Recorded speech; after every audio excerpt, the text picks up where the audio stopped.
Welcome back to In Your Money. This evening we're discussing short-term insurance. My guest is Craig Poger, who's agreed to talk at double the pace to get, so the 10 minutes I took away from you can make up with all the emails I've got. But if you've got any questions, you can always email it to info@anchorcapital.co.za, or you can send info@bhca.co.za. Let's just talk about fraud, because we talk about premiums, and I know what effect it is on healthcare, but is that becoming a big thing in the industry that's causing premiums to go up?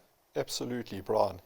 Just obviously inflated claims do put pressure on the cost of insurance, naturally, and also it's a criminal offence. I mean, so one needs to know that there's no value in inflating claims. Unfortunately, we see that, very often across the market, across the insurance industry, there is an increase in excesses. And as a result of the pressure of the excesses and the cost of the excesses, we're seeing a lot of inflated claims. And again, this doesn't assist because obviously the inflated claims does put pressure on the cost of insurance. That's inflated, but what about fraudulent claims where there was no claim? Something's been lost or stolen, and then I got your email this morning, and Poga Group always send a great information that says one of the most common stumbling blocks when submitting an insurance claim is proof of ownership, and we want to assure you've never caught off guard. Why is proof of ownership so important? So, Bryan, the insurance companies are there to put you back in the position that you were prior to the loss. And without proof of ownership, in the event of jewellery, antiques and art, it makes it very difficult for an insurer to actually adjust the claim and look at the claim positively and efficiently and effectively. The reason why we sent out this particular notification is that we firmly believe that today with the insurance companies, one needs to make sure that the documentation is sound, accurate and up to date, because the insurance companies have become tough and they are looking at claims and they are asking more questions. And for us, the key is to make sure that if you have jewellery valuations, that they're up to date. If you have art and antiques, just make sure that you have appraisals, because at claim stage, it will certainly make that particular claims process a lot smoother. Okay, so let's talk about people who've got jewellery in safe deposit boxes. They may not have been there for years. Now, how do they update the values that's acceptable by insurance companies? So what they need to do is they need to either take the jewellery to that jeweler. Is that what insurers want? Well, the insurers want to make sure that those valuations are up to date. And in order to do that, the policyholder needs to make sure and just check if there's value in if there's no change in the jewellery, then just take the current appraisals and get them updated in terms of today's current rand dollar, and just make sure that those are up to date. And in the event that there has been a change in the jewellery, very often a reset in a ring or a watch or whatever the case may be, that they get the appropriate professional to do an appraisal, obviously in an environment that is safe and secure. And also to note that if your jewellery is kept in a safety deposit box, you will get a discount on your premium. So the insurance companies are incentivizing and motivating the policyholder to safeguard their property in certain environments. And I would check with your broker to make sure that you're getting the correct discount. Craig, just to digress for a moment to other, if you have a life policy and you suddenly become a non-smoker, the saving is enormous. But it's substantial by putting safe in the safe deposit box in terms of all risk cover compared to put in the box. I mean, I think it's like 70 or 80% savings. Correct, Bryan, absolutely. And it just shows you how the insurance companies, or what the insurance companies are doing to promote that type of thing in terms of safeguarding your jewellery. And very importantly, again, getting back to the proof of valuations, invoices, receipts, pictures, this all helps at claim stage to make sure that the claims process which actually happens a lot smoother. Craig, will a jeweller give a valuation based on a previous valuation without seeing the jewellery? Well, if it's the same jeweller that did the previous valuation, there shouldn't be a problem. But again, today obviously it depends on the jeweller. Very often jewellers do not have an issue in going to that environment or wherever the jewellery is kept and doing those appraisals. So again, it's all depending on who's actually dealing with the jeweller. Well, I must tell you that this note I got from Poga Group at info@pogagroup.co.za, I think that if anyone listening would like to have a look at this, they can always send you a note and you'll put them on your mailing list. Absolutely. And then let's just talk about some of the common misconceptions people have about home and motor insurance. So the first misconception is that you're only insuring for theft. So when you talk insurance, there are other perils like fire, lightning, storm, power surge, wind. So very importantly, the misconception is that when you think home insurance, you're actually just considering theft. And that also causes an issue with underinsurance, because naturally you don't insure your dining room table because you say, well, who's going to walk out with my dining room table? But that dining room table could have a fire, storm, wind, lightning, and all those kind of perils. So that's the one misconception. The other misconception is that various sections of the policy, for example, householders, gives you cover outside of your home. And that is a misconception, because householders only covers you within your home, within your at your risk address. And other items, for example, general all risk, that you've got all sorts of cover, that you have certain limits that just cater for everything that you take out of the home. So those are misconceptions about insurance. Craig, are you saying if you've got a householder's policy, you don't need an all-risk policy?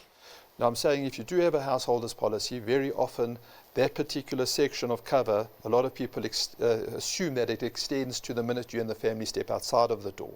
But that's not always the case, because there is another section called general all risk, also out of the house cover, that would be more appropriately insured. And also that, under the motor section, the misconception is that you're insuring your car at replacement value, that if your car is written off or gets stolen, that you're actually going to get replacement value for that car. And that's a misconception, because the insurance company will either pay you retail value or market value for the car. So again, you just need to make sure that you check your policy. I had a client of mine who told me she's 90. She had a write-off on her car because it was 20 years old. She's now to replace. It's a real problem when you're looking to replace a car that you now, as a 90-year-old, need to get to and from the shops and maybe visit to doctors. She's getting 20,000 Rand, and she's going to cost her 200,000 Rand to replace. Nothing you can do about that, eh? No, there's nothing you can do about that. My suggestion would, if at that vehicle value, I would go down to third-party fire and theft, as opposed to comprehensive or just third-party only insurance. Yeah. So just work out the balance and work out the cost of your premium versus the value. And Craig, let's talk about, the architects have been busy in South Africa, not building homes, building walls. But let's just talk about behind the walls. I mean, today, when you have a house owner's policy, householders, in a gated complex, what do you need to insure for in terms of fire? You spoke about fire and other perils, but you still need to insure for theft and burglary and all those things, because the chances are so slim in terms of these gated communities. So with all the security that one may have, you still have the unfortunate scenarios where there is theft. But again, early in the show, in the discussion, I mentioned it's not just about the theft. You do have, you and should have cover for things like accidental damage, power surge, fire, lightning, because those are very prominent perils in the country that we live in, as well as theft. So even though you have a high security living, I would also make sure that your policy covers all the right and appropriate covers. Craig, let's just take a few emails. Peter and Wendy would say, what happens if my property has not been built in accordance with building regulations? What steps should I take to ensure that in the event of fire storm, my claim will not be rejected? Well, firstly, my advice is to identify the specific areas or parts of the home that is not compliant and make it compliant and do everything that you can. Because what you need to do at claim stage, there could be asked for certificates of compliance. And today, with all the for all the solar and all the things that we're putting into our homes and gas installations, it's very, very important to make sure that you have certificates that validate that these installations have been done by a professional and qualified installer.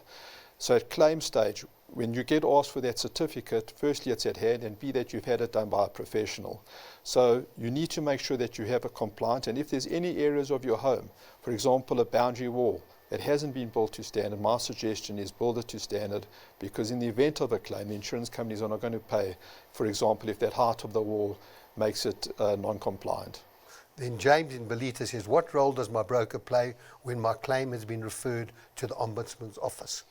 Well, the broker has a role in making sure that the appropriate paperwork that is submitted to the insurance ombudsman is complete and all the facts are put together to motivate the policyholder's case towards the Ombudsman and guide the process for your policyholder or client. That's the importance of the broker, to make sure that if a claim does unfortunately get referred to the Insurance Ombudsman Office, that the interpretation and the documentation is all put together and the submission is clear and accurate. But Craig, if you're doing that for the client to refer to the Ombudsman, why doesn't it go straight to the insurance company? Well, it could have gone to the insurance company prior, and what actually happens is we're submitting more paperwork that potentially at claim stage wasn't available or is now available for the Insurance Ombudsman to have another look at it. Okay, then this is an important one from Eve in Wadeville. She's recently installed solar panels in her home. Does that affect our risk? If so, what do we need to do? At the same time, please comment whether it's compulsory to have a fire extinguisher or not. So solar installation is a material fact and would need to be disclosed to the underwriters. Again, just going back, very important to make sure you have an electrical compliance certificate from the installer to make sure that it's done professionally. Again, material change to the risk. You may have batteries, you've got solar, and obviously now you've got other perils like fire, lightning, storm that could potentially, as a result, get damaged. That solar equipment could get damaged as a result of those perils. The fire extinguisher may not be a warranty or an important part of the policy, but again, to have a fire extinguisher could help in the event of emergency, could prevent further loss, and there are specific fire extinguishers in the market that is related to solar and battery. So my advice to anyone that does have solar is to make sure that you do have a fire extinguisher, that it's the appropriate fire extinguisher, not so much as a compliance point of view, but also from a mitigation and emergency point of view. And again, if you've got solar, just make sure that you advise your underwriters, because it is a material change to the risk. Okay. Well, with insurance costs on the rise, consumers are faced with the challenge of optimizing their cover while also reviewing their policies to find ways to save money. The best starting point is to speak directly with your insurer if you have a direct policy, or with your broker and agent. Here are a few steps I've personally taken. I've opted for high excesses, upgraded my security systems, and increased the frequency of roof maintenance and regular geyser inspections. Craig, sorry I took some of your time, but thank you for joining me this evening. Good to be back. It's important to note that our program is to provide information and should not be construed as advice. Next week's program will focus on healthcare, and if you need to get hold of me, my details will appear on the screen. Thank you for watching, and good night.